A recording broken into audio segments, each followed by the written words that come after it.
After 45 years of traveling and teaching, the Buddha had reached his 80th year. Although his mind was strong, he felt that his body was getting weaker. He realized that his life was coming to an end. So he decided to go north to the foothills of the Himalayas, the region where he was born. He wished to enter the final nirvana, or freedom from suffering. On the way north, the Buddha and Ananda stopped in the bamboo grove village in the kingdom of Patali.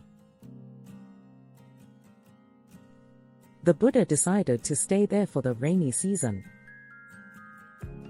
During his stay in the village, the Buddha fell seriously ill.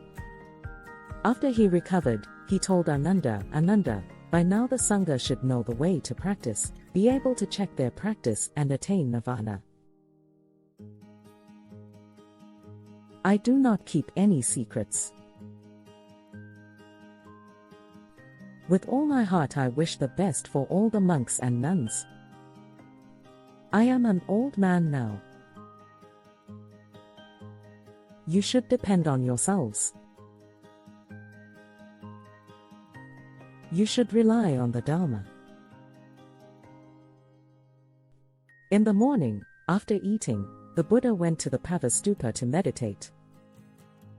He sat on a rock in the shade of a tree and investigated with his mind when he would be due to pass away. He concluded that he would enter the final nirvana after 3 months. When he told this to Ananda, Ananda begged him, "Please stay and continue helping people to end suffering." The Buddha replied, "Ananda, the life of the Buddha is drawing to its close. He will attain final nirvana 3 months from now. Death is unavoidable." Then the Buddha called the monks and gave them many important instructions. He encouraged them to practice his teaching for the benefit of all people in the world, and to help others to learn and practice the Dharma. He also encouraged them to serve as good examples for the people of the world. Finally, he instructed, "All things must grow old and pass away. Study the truths I have taught you and put them into practice. Guard your own minds, do not be careless, so that you can be freed from suffering and rebirth." One morning, to have a last look at the city of Vaisali, the Buddha and Ananda went there to beg for alms. After that, the Buddha and his disciples visited neighboring villages, and the Buddha taught the Dharma to people. The Buddha also told his disciples that when anyone teaches them the Dharma, they should carefully verify it against the Dharma taught by the Buddha. He said that if it was not consistent with his teaching, they should reject it. Then they continued to the city of Pava, and rested in the mango garden, which belonged to Kanda, the son of a goldsmith. The Buddha taught Kanda and his family. They gained confidence in the Dharma and took refuge in the Buddha and the Dharma. But the meal that Kanda offered to the Buddha contained a fungus that made the Buddha feel very ill. However, in spite of the pain, the Buddha and his disciples continued their journey to Kazunra. On the way they met a prince of the Mala clan. The Buddha taught him the way to live in peace. The prince then took refuge in the Buddha, Dharma and Sangha, the 3 jewels, and offered 2 rolls of fine gold-colored cloth to the Buddha. The Buddha kept one and gave the other to Ananda. Finally, the Buddha and Ananda arrived at the boundaries of Kazunra.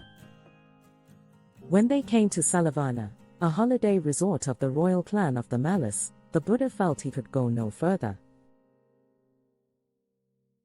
So he asked Ananda to prepare a place for him to lie down. Ananda took the Buddha's outer robe and placed it on a bed between two big sal trees. The Buddha then lay down on his right side. He did not fall asleep, but rested to relieve his pain and fatigue. His mind remained as tranquil as it had ever been. Ananda felt that the Buddha was really leaving him this time, and he felt deep grief in his heart. So he left the Buddha, and went to an isolated place among trees to cry. He thought, unlike the other monks, I still have not reached the stage of an arahant, and I shall lose my compassionate master forever, and be left alone. His face became flooded with tears. When the other monks told the Buddha that Ananda was weeping in a hidden place, the Buddha asked them to bring Ananda back. On Ananda's return, the Buddha praised him in front of the other monks. He told them, Ananda has, at all times, been my most excellent attendant. He knew how to arrange just the right time for me to meet with visitors.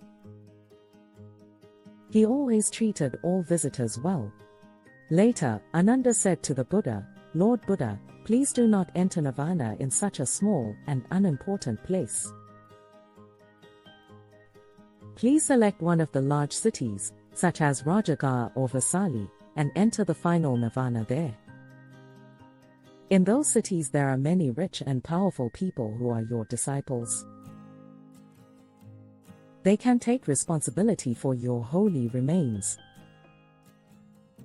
The Buddha said to Ananda, No Ananda, do not say that. This is not a small and insignificant place. Long ago this was a prosperous city, and the residence of a righteous king. Ananda, go to Kazanara and tell the king and the people that late tonight the Buddha will enter the final nirvana in this forest. If they wish to, they should come to see me before this time.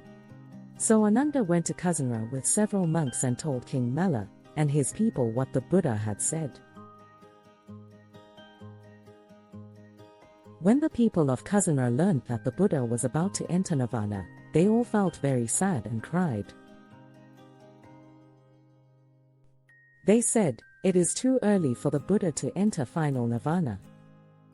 The light of the world is going to be extinguished too soon. Men, women and children, crying loudly, went to Salavana, where the Buddha was staying. They all hoped to see the Buddha one more time. A wandering young man from an ascetic cult, whose name was Subhadra, happened to be in Kazanara. When he learnt that the Buddha was about to enter the final nirvana, he decided to visit him. He wanted to ask the Buddha some questions that bothered him. He believed that only the Buddha would be able to give him a thorough explanation. So he went to Salavana and asked Ananda to allow him to see the Buddha. However, Ananda refused him permission, as he thought that the Buddha was too tired to see visitors. But Subhadra was very anxious to see the Buddha and asked Ananda again and again. When the Buddha heard them both talking, he knew Subhadra's good motivation. So he told Ananda to let Subhadra come in. Having listened to Subhadra's questions, the Buddha taught him until any problems in Subhadra's mind were cleared up. Subhadra gained confidence in the Buddha and the Dharma, and asked the Buddha to accept him as a monk.